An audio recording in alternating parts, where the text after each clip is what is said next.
Funding for the Our Town podcast is provided in part by the Minnesota Arts and Cultural Heritage Fund and the citizens of Minnesota, and the members of KSMQ Public Television. Thank you.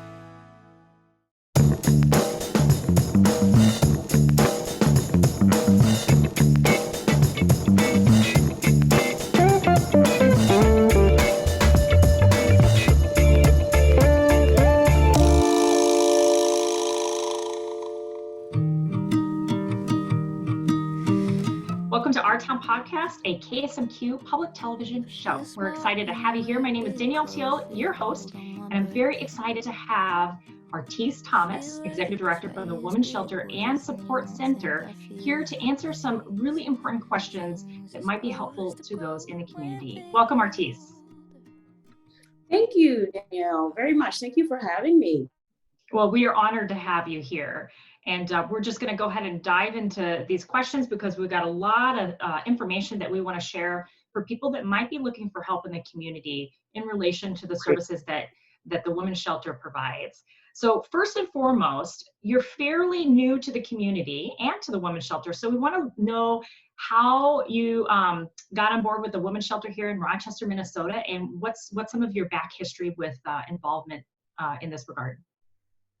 Sure. Well, I actually have been in the movement and providing services to victim survivors of domestic violence for about 20 years. I am from Pennsylvania, and I was at a domestic violence program in Western Pennsylvania for about 18 years, providing services there, very similar services to what we provide here at the Women's Shelter and Support Center. I felt a calling at that point to work with marginalized communities and communities of color. And I saw a position opening in Harrisburg, Pennsylvania for an organization called the Pennsylvania Immigrant and Refugee Women's Network. And it was a new program, and they'd received a culturally specific services grant through the Office on Violence Against Women to provide culturally specific services to immigrant and refugee survivors of domestic violence. And I was very, very interested. So I applied for that position, and I was there for approximately a year as executive director there. And from there, though, it's really funny because I really missed the shelter component. Our organization was not a shelter. We provided counseling services and life coaching and interpretation and translation and support groups and a host of wonderful culturally rich services to immigrant and refugee survivors of domestic violence. Wonderful organization, wonderful work. And but I was really called back to doing shelter work. And a number of my friends and colleagues said, shelter work? What do you mean? Feel like you're being called back to doing shelter work, but I really was. I felt as though that piece was missing because I'd worked within a shelter setting for so many years. I didn't think I would miss it, but I did. And I was not looking. I just happened actually to be kind of perusing, if you will, the internet one day, and I saw an opening here at the Women's Shelter and Support Center in Rochester, Minnesota. So I thought to myself, Minnesota, I don't know anyone in Minnesota. And I even pulled up a map. I said, well, where's Minnesota? So I looked and I thought, okay, yeah, I know where Minnesota is. And I looked at the website, and I did that for a while, probably for about a week or so. And I read up on Rochester and the community. And I realized, of course, it was home to the Mayo Clinic. And, as I thought about it over those days and researched the area and the program, I thought, why not? My children had all graduated high school and were off to college. And I thought, if, I'm going to do it and make a major move, now is as good a time as any. So I applied. I was here in May of 2019 for my first interview, or I should say my in-person interview. Actually, was not my first interview. And I was just really impressed with the organization, the volunteers, the staff, the services provided here. I often say this, but when I walked into the shelter, I felt a sense of calmness and peace, just kind of come over me. And I knew this was the place. And I spent approximately 2 days with staff and, as I stated, with board and volunteers. And I felt recharged. And because I love sitting down and talking with advocates and folks in the movement and just talking about grassroots efforts and, even the history of the movement and how this all really started with just women, sitting around oftentimes a table and saying, I have this issue and, my friend has this issue and, women in my family have these issues. And it really started as a grassroots movement, and it's grown to such a sophisticated network across the United States of programs to assist individuals, with these issues. Fast forward, and I was offered the position, and here I am. So I'm coming up on a year very soon, that I've been in Minnesota. So I survived the winter. From what I heard, that was mild. I said, I've been told, don't get excited. I want to ask you about the winter. What did you think of it? Well, actually, where I'm from, we get significant snowfall in Western Pennsylvania. I'm from a small town about an hour and some change east of Pittsburgh, Johnstown. Mm-hmm. So we get significant amounts of snow. And so I'm accustomed to that. I am not accustomed to the cold. That it was -15, I believe, one day. Yes, and I came outside, and I really felt like it kind of took my breath away. Yes. I wasn't ready for that. But the winter was okay. I survived, just fine. But like I said, a number of individuals have told me, this was mild for Minnesota. We've had some doozies that are far worse than this. So I did okay. That's good. Well, we are certainly glad that you're here. So in a pre-COVID world, what were the services that were provided by the women's shelter, and what's used most often? Absolutely. So obviously shelter is used most often, meaning our shelter is typically at capacity pre-COVID, so there are a number of individuals who are in need of a safe place to stay. And so that service is often the most used, and we have the highest numbers for that particular service. So you can imagine, of course, after the pandemic, during the pandemic, how drastically those things had to change and did change for us. So we provide a number of support groups typically throughout the week. We have a music therapy group that meets, and we have Moms on Mondays, and there are support groups that meet off-site at Rochester Family Services on a regular basis. So, of course, all of those services had to be modified, to adhere to social distancing. In addition to that, we would typically have legal clinics weekly, and attorneys come from LAOC to work with our clients and assist them with any needs, civil or criminal or for any matter for that reason. Again, those are services that had to be modified. And as you know, yourself, we all are pretty much Zoom experts and, Skype experts and, experts in a lot of these, video chatting or video meeting technology, because we just haven't had a choice but, to do so. So pre-COVID, we were hustling and bustling all the time. A number of children in shelter, at any given time, and pretty much operating at about a 90% capacity in our shelter setting most of the time. So yeah, things have definitely drastically changed. We provide a lot of community outreach. So workshops, presentations, and trainings to anyone in the community who requests, that particular service. Also criminal and civil court advocacy. So we have advocates that will accompany a victim survivor to a hearing if they would like for that, if they would request that service. So a lot of in-person contact. The work that we do is very almost intimate and very personal. Mm-hmm. Yeah. In what ways you had mentioned and alluded to this, that things have had to be modified in a COVID-19 new normal for everyone, but especially right now where, we often see domestic violence reports, in the media, and, it's been expressed that that's going to increase. How have things changed in the delivery of service?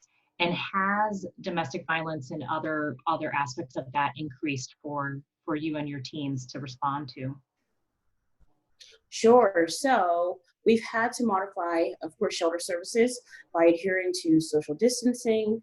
In addition to that, we've had to add, for example, plexiglass to some of our advocate stations that were open. We had open offices, sometimes on all sides. So we had to close those in with plexiglass. We are disinfecting and sanitizing throughout the day. So it goes on pretty much all day, every day. Individuals who maybe had an office mate, we have opted to allow individuals to work remotely for that matter, and shifts are staggered. So we're using off-site locations for shelter so that individuals can safely practice social distancing with their family in a safe setting and in a safe place, because that's so very important. The isolation piece of this is something that I don't think many domestic violence experts and those of us who are boots on the ground even realized the magnitude of until we got into the pandemic. So we were kind of initially thinking, oh, of course our phones will be ringing off the hook now. And essentially we had a short period of time where it was rather quiet, and we were all wondering what is going on. And then we realized the isolation piece of this. It's not even safe for a lot of victim survivors to pick up the phone and make a phone call during a shelter-in-place order, or they don't have the privacy to safely get on the internet and send us a message, via a contact form on our website or because Facebook. they're there all the time. They're there all the time. Wow. So when we realized the magnitude of that, we had to kind of, switch gears, if you will, and do specific outreach for that reason. So a lot of programs started to put up information at pharmacies and places that were open, providing essentials to people that, has a lot of foot traffic during the pandemic, so that individuals will know we are still here, we are still providing services. We altered our Facebook messaging, and periodically we say that pretty much it's on rotation. We have a loop. We are still here during the pandemic. We are still providing services. Please call us, if you need assistance. I think for a while there, a number of individuals may have thought that we were closed as well, or domestic violence and sexual assault services were not essential, but indeed, they are, and we never closed. And, we've been here for the duration, but that isolation piece was, like I said, something that, I don't think we had really thought about. In the moment, that we realized, there's a number of people who are extremely isolated right now. And for a number of individuals, this is even more unsafe, for them, than even it typically would be. So yeah, we have had a slight increase in orders of protection and things of that nature, for that reason, that isolation and individuals just not having a safe mechanism to reach out to us. Wow, I got goosebumps when you were sharing that, because I don't think a lot of people realize that, with the isolation piece, that people don't feel safe especially right now, because the person that could be abusing them or doing things is right there next to them all day, every day. Exactly. And there's so much uncertainty, of course, around income and even, food insecurity and all of these things, coming into play that make individuals even more isolated. Absolutely. That brings me to my next question, because I understand that the court system, some things are, there's continuances and not able to have, their case presented, on site and that sort of thing. Are there modifications in that regard? Are there any barriers? Should anyone be able to find other resources to be able to move some things forward?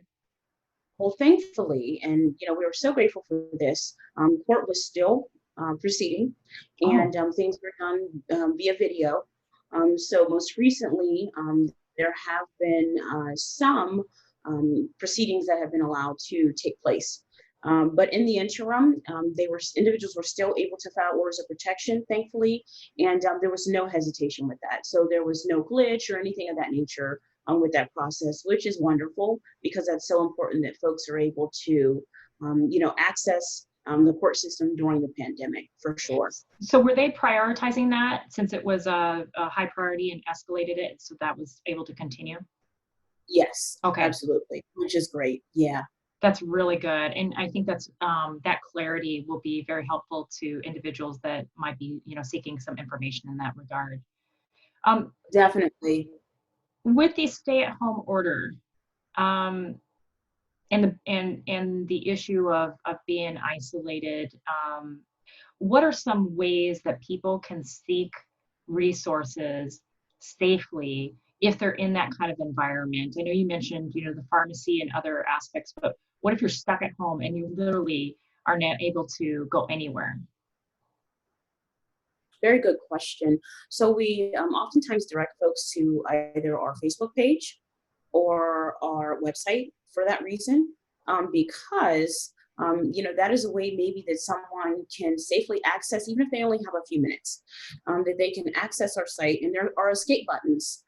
So in other words, if I'm on, the women's shelter website and I hear someone coming and, I feel unsafe, I can hit the escape button and it will take me out of that website and it won't be in my history and it won't be traceable. So that's what's really nice about it. But even if someone only has 5 or 10 minutes, hopefully, and what we encourage individuals to do is use our contact form and ask questions, insert information, and we certainly will get back to you. Momentarily, we'll get back to you. Absolutely.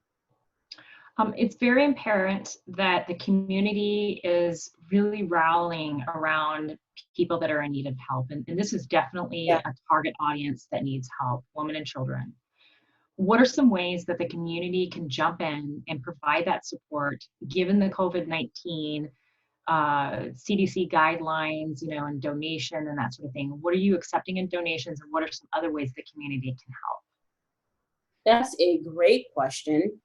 We keep an updated needs list on our Facebook page as well as our website, but I can just think off the top of my head some of the things that we're always accepting and in need of, and really helpful are gift cards to local grocery stores, to Hy-Vee and to Quick Trip and, to Target and, anything, in the community for that matter, because what we've also started doing during the pandemic is assisting folks with gift cards that are residing and sheltering at safe locations. We're able to assist them with gift cards so that they can provide food for their families, so that they're able to put gas in their cars and things of that nature. A number of people waiting, of course, for unemployment in the interim. It's just been really rough for them. It really has. So, always gift cards. We're also able to assist folks with track phone cards. So just a reloadable card that you can find at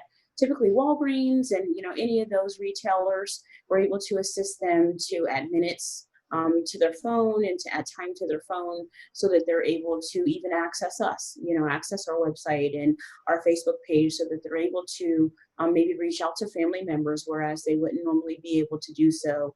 We've had a number of community members donate masks, and we're very, very grateful for that because and I would have one on right now, but I'm talking, but we are wearing masks here. And as well as our volunteers and all of our staff. And, we strongly encourage our clients to wear masks as well. So that's another way that folks can assist with any type of, protective gear as well. Because we're trying as much as we can, as I stated, to adhere to social distancing and still provide effective services. And, I just want to make sure that we're keeping safe. And of course, we're keeping our clients safe as well. It's kind of like, when you're on an airplane and they tell you to pull down and make sure you get some oxygen first before you help somebody else. So, that's what I've, likened it to when explaining to staff why it's so very important for us to protect ourselves as well. We don't want to hurt someone else. Absolutely. Yeah, it's a great message, Artyce. In that regard, sorry, my cat always arrives. Oh, that's another thing that I really enjoyed thoroughly. Now during our Zoom meeting days, right. Our kids playing in the background and right. pets kind of cozying up to the camera. I just love it. I do. It cracks me up. I got to keep an eye on him because he likes to come play. But In related to the community donations and contributions, how can people connect? Because I know that there's a protocol for people to contribute. So how would someone be able to donate items or connect with you and donate the track phone and gift cards? Sure. Absolutely. So we have a contact form for our donation specialists, and that can be found again on our website, and or they can send a message via Facebook. Her name is Debbie West, and she coordinates all of our donations, pickups. She does so safely throughout the community. So she's back to resuming normal pickups now that some of the order has lifted for us to do so.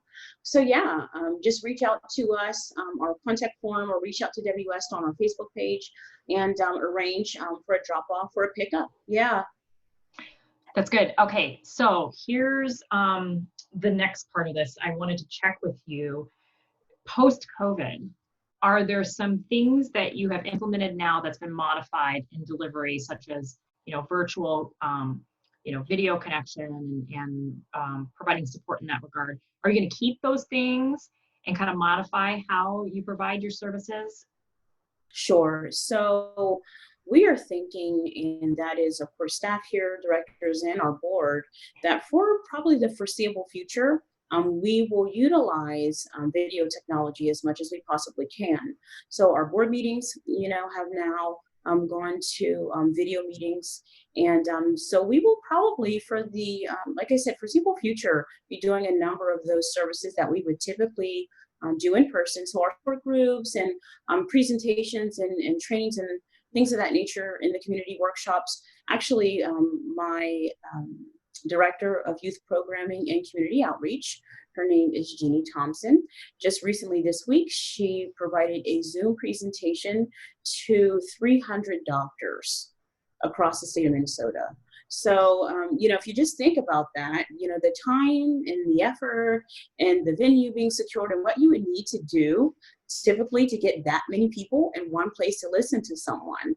So it's really amazing what we've even realized that we can do and how many people we can reach now, just by utilizing video technology. So a number of services will continue to be modified to adhere to social distancing, absolutely. In the event, of course, that we can get together and make sure that we have the adequate amount of space between us, I think maybe we will, of course, consider doing so. Because we want to get together just as much as anyone else. We really do miss that.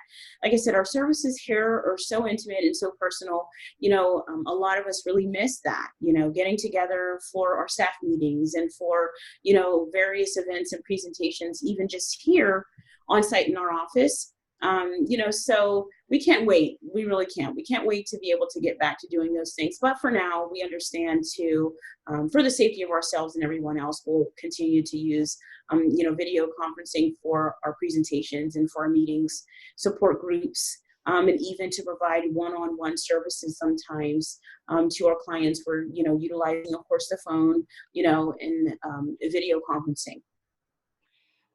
For the video presentations, do you have any webinars or anything coming up that people can look forward to and perhaps getting connected with? That's a great question. We do not have any right now. We soon will. I would direct folks, again, to our website. So we would put the information there. It would be, and continue to update that in addition to our Facebook page. So we'll provide the links in, those areas for folks who are looking. Absolutely.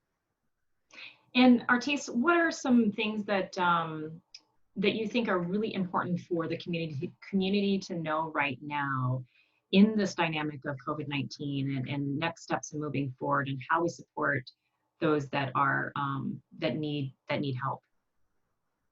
I think that, and of course we somewhat knew this, but I think that it's very important for everyone to realize that when things like this take place, it's always the most vulnerable individuals in the population who are the most heavily affected. So marginalized communities and immigrant and refugee communities and communities of color have been hit very hard by the pandemic.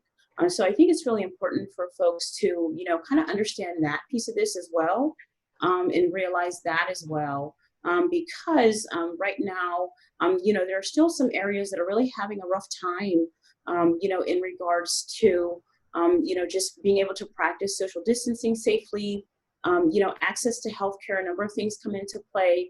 So I think it's really important to understand that piece of this too, and to realize that we often put out information, and I know it's located on Stream Minnesota website and Mincasa, just information on free testing sites and what have you, so individuals can access that. There are a number of folks who, for a number of reasons, lack of trust, low income and afraid maybe that, I don't want to bill, I don't have health insurance. So I'm just going to stay home and I'll be okay. But there are a number of people that fall in that category, unfortunately, and just don't have access, to resources or access to information. So it's really important too, that those that are most vulnerable in our community are able to get the information and that they have access to resources and to services. So very important. And especially too, when talking about victims of domestic violence and their children, sometimes there's, again, a lack of trust there, a lack of trust to reach out because, I don't want to talk about what's going on, but I need to go to the hospital and I need to talk to someone, but I don't want to talk about, the abuse that I may be suffering, but I probably should really go and get this cough checked. So, that's something that we're regularly doing as well when we're talking, with our clients, making sure that they're aware, where testing sites are, and, these are some of the signs and symptoms. And, if you don't feel good, maybe you should give someone a call and let them know how you feel. So, even just that kind of baseline stuff, we are doing a lot of, on a regular basis, and it's important that it's done. Absolutely. And this is my final question. It popped in my mind as we were having this conversation. I got goosebumps when you, like I mentioned, when you discussed the isolation. If you know somebody that is experiencing domestic violence, especially in this environment now and moving forward, what is the best way that a friend or a loved one can help support them? What should they do? I cannot stress enough how important it is to remain non-judgmental, to be a listener. And, I know it can be very upsetting sometimes, close friends and family members of someone who is experiencing domestic violence, not to show that sometimes to the actual victim. And that's understandable. When you love someone and when you care about them, it's upsetting, to see them go through things like this. But I just can't stress enough how important it is to be a listener, to remain non-judgmental. As much as you may want them to take a step, they're not going to take a step until they're ready. And that's really important to realize. And the best thing to do is to make sure that they have the information, they have the phone number, because the day will come, when they're ready to pick up the phone and call. And at least that's our hope. And we're here 24 hours a day, 7 days a week. We're never closed. We always have advocates on that are trained and ready to assist and to provide confidential, non-judgmental service to victims and survivors. And, I really want to stress the confidentiality piece of this as well, because that can be very upsetting for a number of individuals when they call a domestic violence hotline, and they think, if I give my information, are they going to, are they going to turn that over to the police, or, are they going to come and take my kids? And, these are some of the thoughts, of course, that are going through the minds of individuals who are experiencing abuse. And I'm just here to say, no, we will not. That is not what we're here to do. We're here to support and to provide guidance in a non-judgmental fashion. And we understand that it's a process. We understand that oftentimes someone will leave a violent relationship several times before they leave for good. And we get that. And that's what we're here for. We're here to support them through the process.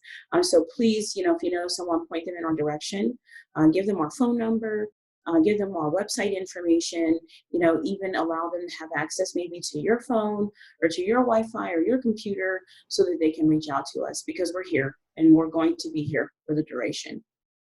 Artyce, it's very apparent that you and your team is an essential aspect during this for people that are in need. So thank you to you and your team for your service. for being there and support. Thank you. It's valuable and necessary in the community and beyond. Thank you so much for listening to Our Town Podcast, a KSMQ Public Television show. And thank you so much to Annie. Annie is the producer of the show. Yes, and thank you, Annie. What was that? I said, yes, thank you, Annie. Yeah, she's amazing. She's amazing. And so thank you, Annie, for all your work in producing the show and making it a success. Thank you to our listeners. We're grateful for you. And we hope that this episode was helpful to you. If you know somebody that is experiencing domestic violence, please let them have access to the information to the women's shelter. The information is online, and we will post that information along with this podcast. Thank you. 23, but I'm lost. I could work and wish it fixed the broken, and I could. For anyone affected by abuse and needing support, you are not alone. You can reach the Women's Shelter and Support Center 24-hour crisis line at 507-285-1010. If you are in an emergency situation, please call 911.